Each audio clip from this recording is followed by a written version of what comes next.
මම දැක්ක අර පහුගිය දවසක කොන්දස්තරවරියන් විදිහට කාන්තාවන්ට එන්න ට්‍රේනින් එකක් දීලා ඒ රස්සාව දීලා තිබුණා. ඒක ගැන ඇත්තටම මට අදහස් දෙකක් තියෙනවා. එකක් ගත්තම අපිට මේවා කාන්තාවන් මේ කරන වෘත්තීන් මේවා පිරිමීන් කරන වෘත්තීන් කියලා එහෙම කඩන්න අවශ්‍ය නැහැ. අපේ දක්ෂතාවය තියෙනවා නම් ඕන දෙයක් කරන්න පුළුවන්. මොන වෘත්තියක් කාන්තාවට දුන්නත් ඒකේ කිසි ප්‍රශ්නයක් නැහැ. ඒක ආර්ථිකය සහ සමාජමය විදිහට අපි දකින්න ඕනේ විදිහ. ඒක හරි. ඉතින් මේ සමාජයේ එක්ක ඒක හරි අමාරුයි.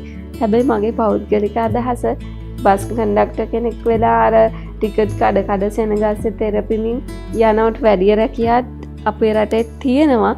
දැන් ගාමන්ට් එකකට ගියත් එච්චර මේ අර වගේ අවස්ථාවන් වලට මුහුණ දෙනව අඩුයිනේ. ඒක පහසු දෙයක් නෙමෙයි. ටාගට් එකට වැඩ කරන්න ඕනේ.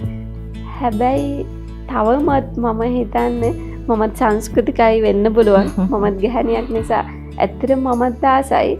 මහත්තයා වැඩට ඇරලා එනකොට ගෙදර උයලා පිහලා තියන්නේ. එයා වැඩට යනකොට රෙදි ටික මැදලා දීලා දරුවා ඉස්කෝලේ යවන්න.